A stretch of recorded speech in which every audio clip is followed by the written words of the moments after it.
That tiara, a shimmering emblem of an entire epoch, forever etched her image into history's tapestry. Millions yearned to touch even a glimmer of that fairy tale. But what if I were to tell you that the Spencer family's most private, most ancient treasures have never once departed the hallowed confines of their ancestral estate? And why will Meghan Markle, wife of one of their direct descendants, never don these exquisite jewels?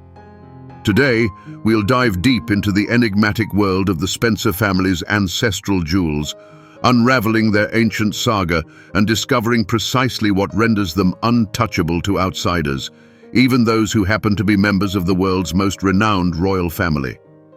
Let us journey back to the very heart of the 18th century, an era when the dazzling gleam of gemstones didn't merely adorn, but resoundingly declared one's status, power, and political clout.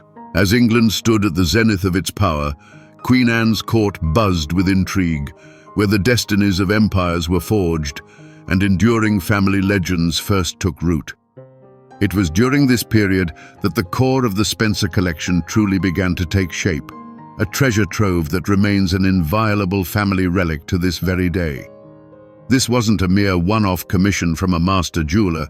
Rather, it was a deliberate, sometimes even ruthless, amassing of masterpieces, each a glittering trophy in the ceaseless battle for prestige and influence. At the eye of this swirling tempest of ambition and power stood one of the most brilliant and influential women of her age, Sarah Churchill, the Duchess of Marlborough. A close confidant and trusted advisor to Queen Anne, Sarah was far more than a mere lady-in-waiting. She was a formidable political figure, a shrewd strategist whose sway over the monarch was virtually boundless. It was largely through her efforts that the Spencer treasury acquired jewels whose histories stretch back for centuries. For Sarah, these precious objects were never mere accessories. They were potent instruments of influence, sparkling symbols of triumphs both personal and political. The Spencer Riviera diamond necklace stands as a crowning example of such an acquisition, evolving from a mere piece into the very cornerstone of the collection. The very name Riviera holds the secret to its breathtaking allure. In such a necklace, diamonds are meticulously arranged so that their metal settings are virtually invisible, crafting the illusion of an unbroken, continuous river of pure light. This wasn't an original commission crafted from scratch. Rather, it was a lavish gift from Queen Anne herself to her devoted friend, the Duchess of Marlborough. In that era, monarchical gifts transcended mere tokens of affection. They were potent declarations of royal favor, imbuing the recipient with an undeniable aura of authority and prestige. But the necklace's story didn't simply conclude with this royal endowment.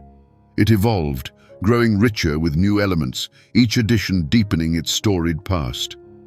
3 exquisite pearls were later incorporated, originally a gift from the citizens of London to Elizabeth, the famed Winter Queen, wife of the King of Bohemia. The Duchess of Marlborough, leveraging her immense influence and considerable wealth, acquired these historically significant pearls from their heirs, further cementing the necklace's status as an unparalleled artifact. Later still, diamond pendants were affixed, crafted with such ingenious versatility that they could also be worn as standalone earrings. Beyond the necklace, Sarah Marlborough also procured a pair of magnificent diamond earrings, whose lineage is every bit as captivating. These glittering treasures once graced the Countess of Shrewsbury, one of the Duchess's primary rivals for influence and status within the royal court. Just imagine the sheer satisfaction Sarah must have felt when, following her rival's demise, she was able to add these opulent earrings to her very own collection. This was no mere act of acquisition. It was a profound symbolic absorption of a rival's legacy, a resounding declaration of ultimate victory. Indeed, each element within these ancestral treasures doesn't merely sparkle with the fire of diamonds. It shimmers with the very essence of struggle, ambition, and the relentless drive for the pinnacle of power. Envision the Spencer treasures not merely as a collection of glittering stones, but as living testaments to centuries gone by, each enshrining its own unique and indelible story. Let's scrutinize these relics with a magnifying glass, metaphorically disassembling them piece by breathtaking piece, to truly grasp their grandeur, as if their weight and history rested right in our very hands. Let's begin with the Spencer Riviera diamond necklace, the true pulsating heart of the collection. It encapsulates that very magic jewelers speak of with hushed reverence, the invisible setting. Each diamond, perfectly calibrated and cut, nestles snugly against its neighbor, forging a dazzling, unbroken torrent of light. This isn't merely an adornment, it's a cascading waterfall of jewels, where every stone is a droplet of the purest, coolest water, shimmering with every hue of the rainbow.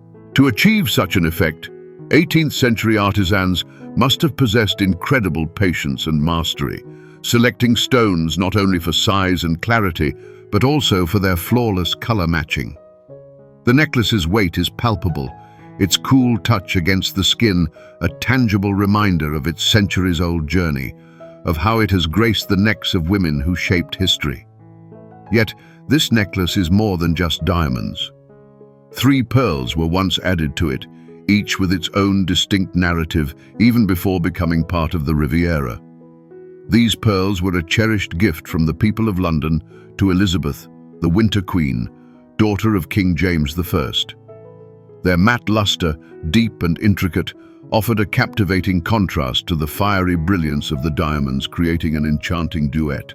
Imagine the interplay of light, the sparkling facets of the diamonds against the soft, mysterious glow of the pearls, like a moon encircled by a galaxy of stars. Later, the pearls were replaced by diamond pendants, which not only amplified the necklace's sparkle, but also enhanced its versatility. They could be detached and worn as earrings, showcasing the innovative jewelry design of that era. The Spencer massive diamond earrings truly command individual attention. In an age when earrings were often delicate or inspired by natural motifs, these substantial pieces astound with their audacious scale and impact. Imagine their sheer weight, their very gravity. Large, flawless diamonds in classic rose-cut or cushion-cut, encircled by smaller stones, created a dazzling cascade of light. They were conceived not merely as adornment, but as a bold declaration of power. As their wearer turned her head, the light would catch every facet, sending thousands of sparks dancing across the room, capturing every eye. These were earrings impossible to overlook. They literally resonated with their brilliance, and their presence on a woman's ears spoke volumes about her unassailable position. The Countess Spencer Tourmaline brooch introduces a touch of softness to the collection, yet never diminishes its elevated status. Red tourmaline, especially in such a deep, rich hue, often referred to as rubellite, boasts a profound wine-like color that appears almost alive under artificial light. This brooch, likely crafted in the Victorian or Edwardian style, with characteristic ornate, intricate elements from that period, is encircled by diamonds that exquisitely highlight the central stone. Tourmaline, which rivals rubies in beauty but is far rarer in such quality, made this brooch truly exceptional.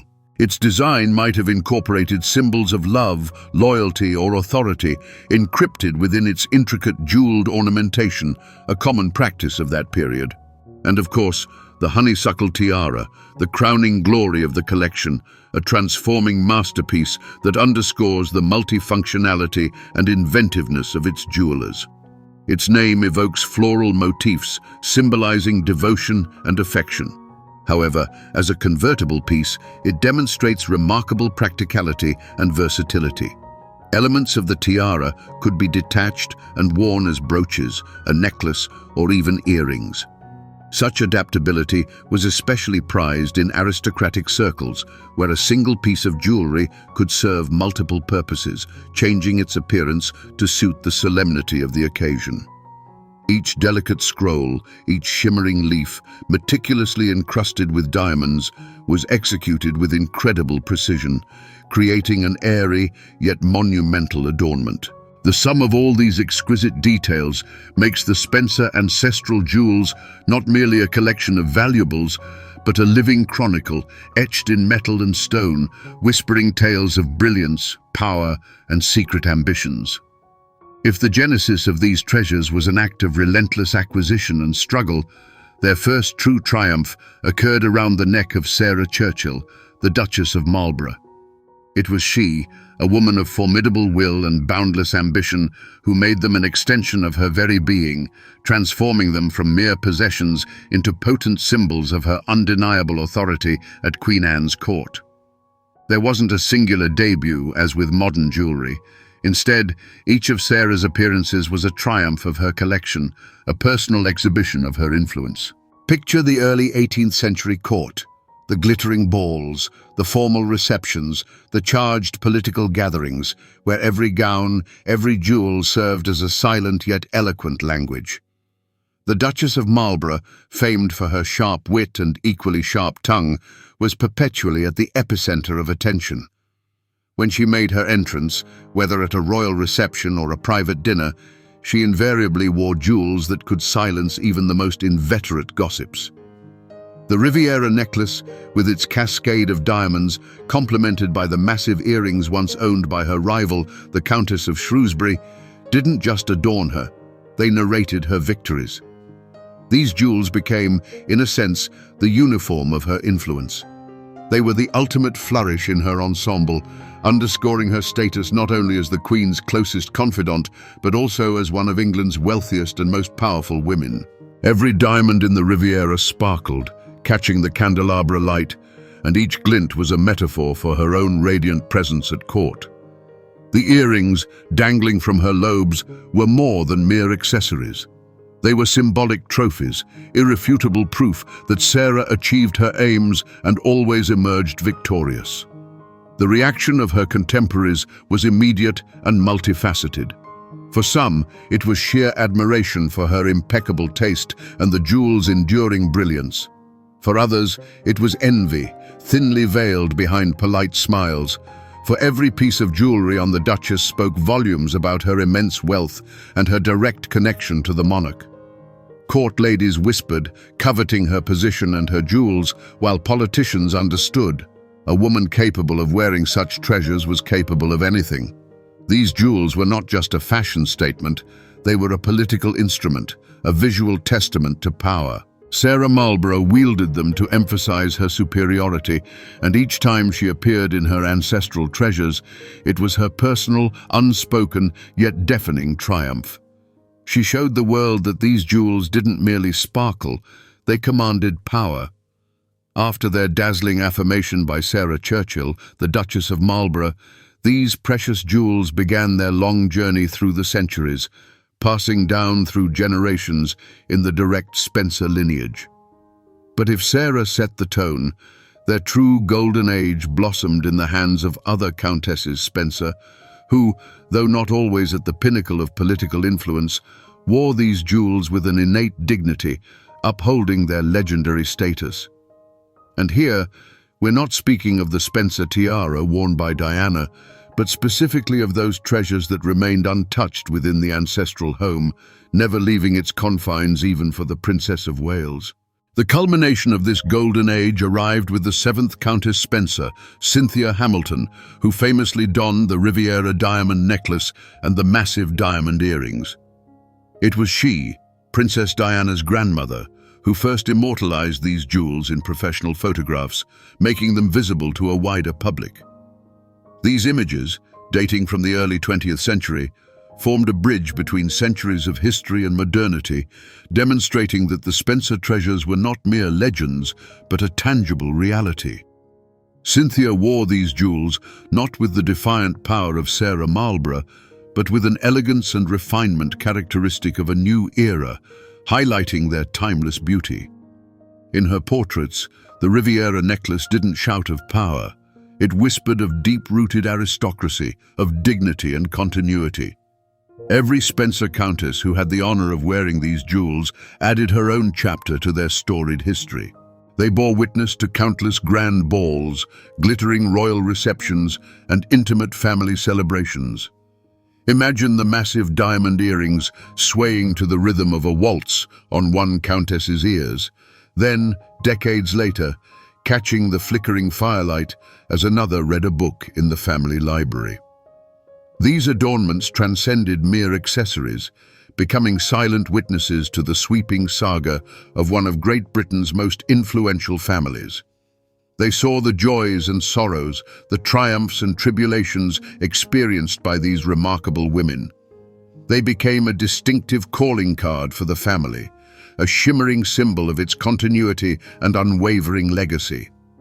Unlike the Spencer tiara, which was famously loaned out for royal duties, the Riviera necklace, the earrings, and the brooch remained nestled deep within the heart of the ancestral home. Their value lay not just in their carats and cut, but in their very inviolability. These were treasures that never ventured beyond the immediate family circle, underscoring the exclusivity and profound pride of the Spencer lineage. Even Princess Diana's stepmother wore these very earrings to Diana and Charles's wedding ball, a poignant gesture demonstrating an unbroken link to family traditions during one of the family's most pivotal moments. It was a statement, emphasizing that despite evolving circumstances and new alliances, these jewels remained at the very core of Spencer identity. Yet, beneath the scintillating sparkle of diamonds and the historical grandeur of the Spencer family jewels, shadows always lurked. Shadows born of human passions, fierce rivalries, and the relentless pursuit of power. These adornments, much like any great relic, were not spared their share of intrigues and speculative whispers, which only add further layers of depth and mystique to their legend. Let's delve into their origins. The acquisition of the substantial diamond earrings by Sarah, Duchess of Marlborough, from the heirs of her deceased rival, the Countess of Shrewsbury, while not a scandal in the modern sense, nonetheless carried the distinct tang of triumphant vindictiveness. Picture these very earrings, which once graced the chief antagonist at court, now resting in her own hands. This was more than a mere act of purchase. It was a symbolic assertion of her supremacy, a veritable trophy that sparked whispers and envy among those privy to the backstory of the acquisition. It was a quiet yet potent demonstration of who, in the end, had truly triumphed in the relentless battles of court. Another legend, albeit a more mythical one, inextricably linked to the Spencer collection, concerns 3 pearls that were once part of the Riviera necklace. It is said that these pearls, once belonging to Elizabeth, the Winter Queen, carried the indelible imprint of her ill-fated destiny and exile. And while no documentary evidence supports any actual curse, the very notion that ancient stones might retain the energetic imprint of their owners has always fueled mystical rumors.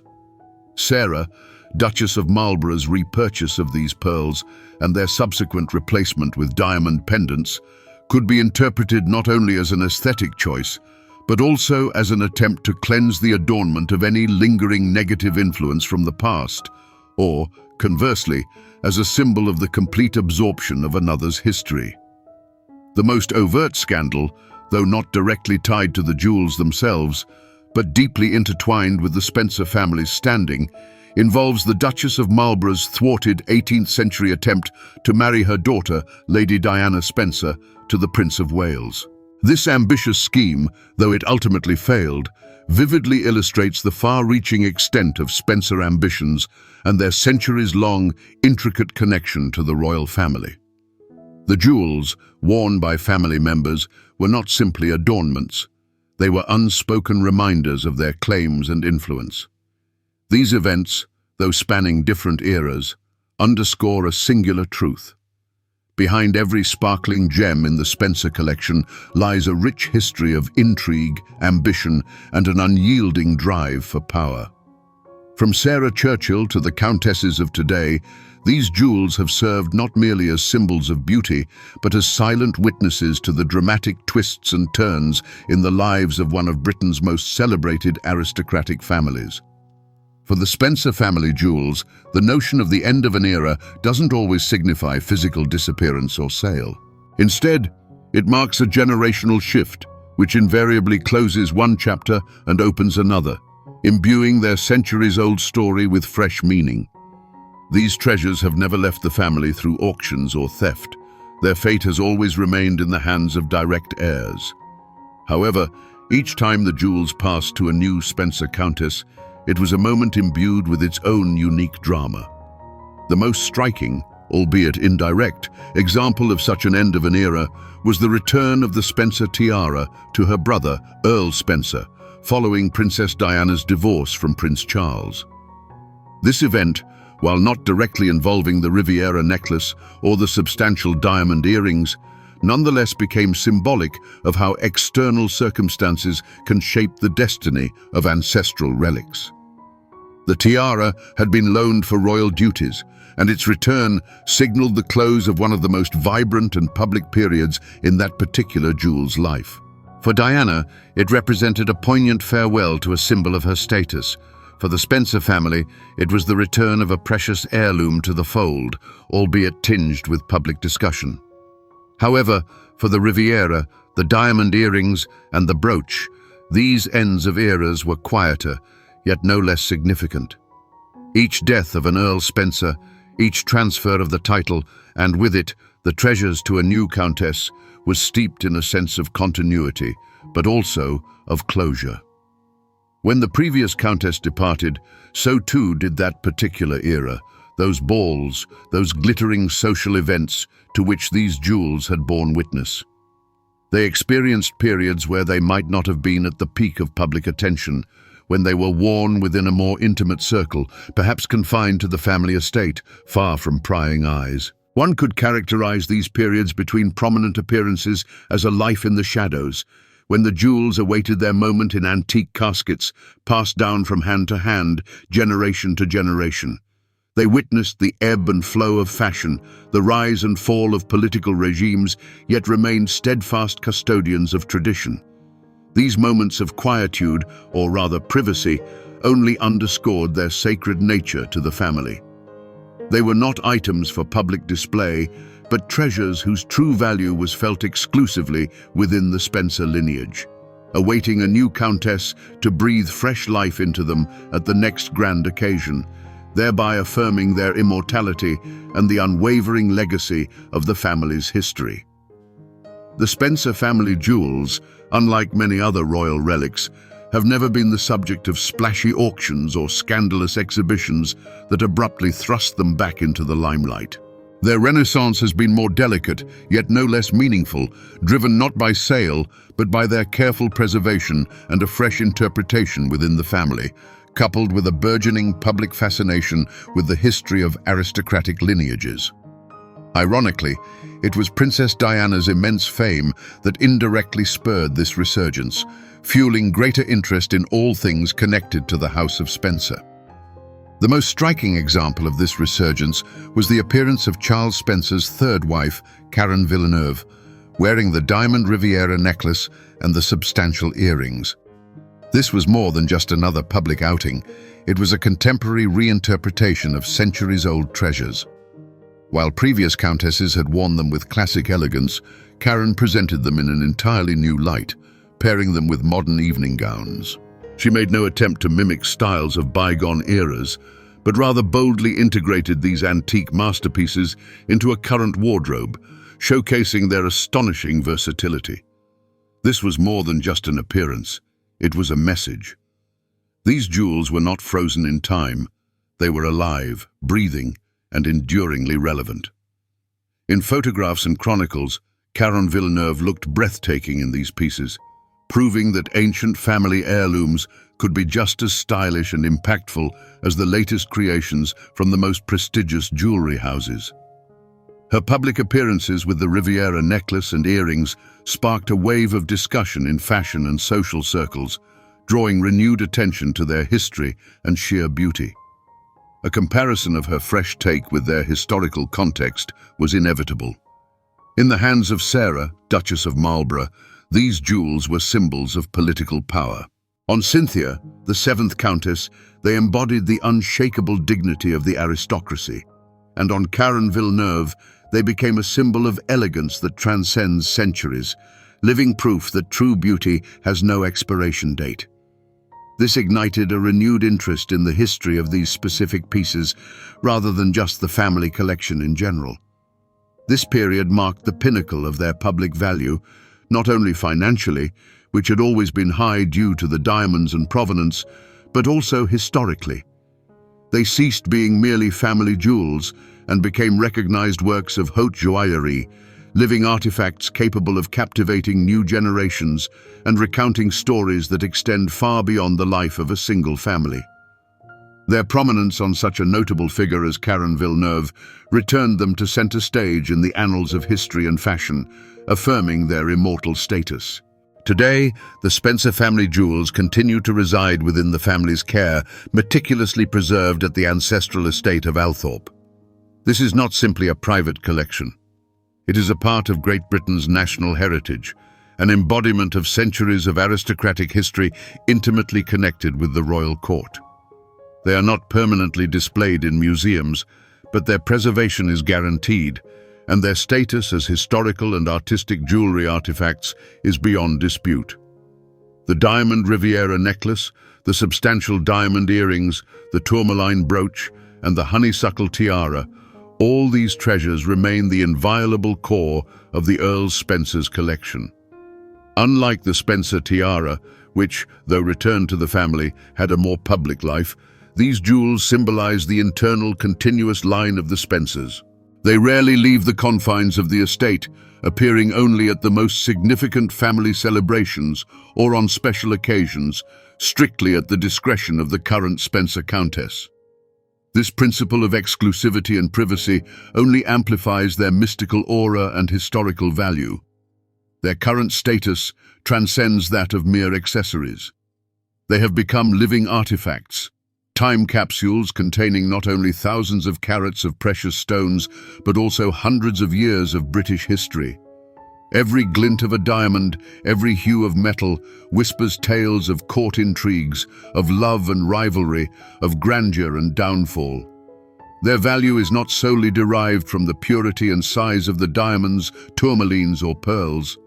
To this is added their impeccable provenance, a documented history of ownership stretching back to the 18th century, linking them to such pivotal historical figures as Queen Anne and the Duchess of Marlborough. While their current valuation is not publicly disclosed, it undoubtedly stretches into the tens of millions of pounds, if not more. And this isn't solely for the precious stones or the masterful craftsmanship of the jewelers. A significant portion of this immense worth lies in their unparalleled history, their intimate connection to the House of Spencer and, by extension, to the royal family itself. They are an intrinsic part of Great Britain's cultural heritage, representing not merely adornments, but a potent symbol of power, influence, and an immortal beauty accessible only to a select few. It is this aura of exclusivity and deep historical resonance that renders them so captivating and utterly unique in the realm of fine jewelry. So we circle back to the question that launched our journey. Why will Meghan Markle never be gifted these Spencer family jewels? The answer is now crystal clear, rooted in the very essence of what we've uncovered. The diamond Riviera necklace, the substantial earrings, the tourmaline brooch, and the honeysuckle tiara are not merely pieces of jewelry. They are the very embodiment of the lineage, its unbroken continuity, and its steadfast traditions. They are passed down from one Earl Spencer to his wife, serving as a powerful symbol of the Countess's status and an unbreakable bond with her ancestors. This particular treasure is not destined for the royal family's in-laws, not even for the women who marry princes. Their fate is to reside within the hallowed halls of Althorp, the Spencer family estate, serving not as a blatant display of public power, but as a quiet testament to the centuries-deep lineage of one of England's most illustrious families. The Spencer tiara, famously adorned by Diana, Princess of Wales, was merely a temporary loan, a magnificent gesture that, while catapulting her image to global fame, never altered its fundamental truth. It belonged irrevocably to the Spencer family, not to the crown jewels or the royal treasury. These jewels, you see, are far more than mere arrangements of stones and metal. They are the physical embodiment of human passions and soaring ambitions, etched into the very heart of every diamond, every glittering facet. They have witnessed the spectacular rise and dramatic fall of empires, overheard the hushed whispers of countless court intrigues, and mirrored both the private tears and radiant joys of their esteemed wearers. These magnificent relics are the silent chroniclers of tales, of the formidable Duchess of Marlborough, of unassuming countesses, of fierce struggles for power, and of the enduring, unbreakable strength of family bonds. Ultimately, it is precisely this indissoluble bond with the Spencer lineage, their impeccable provenance, and their unique, centuries-old tapestry of history that renders them truly priceless. This same profound connection, too, dictates their continuing destiny. They are destined to continue their luminous dance within Althorp's secluded walls, meticulously passed from hand to hand, from one generation to the next, silently whispering their ancient stories to each new countess who inherits them. For true masterpieces, those rare treasures imbued with the very breath of centuries possess an immortality that transcends any fleeting temporal glory. Their brilliance never dims, their legends endure, and they will forever remind us that some treasures are simply forged for eternity, destined to remain inviolable, untouchable, for any who do not belong to their ancient, hallowed lineage.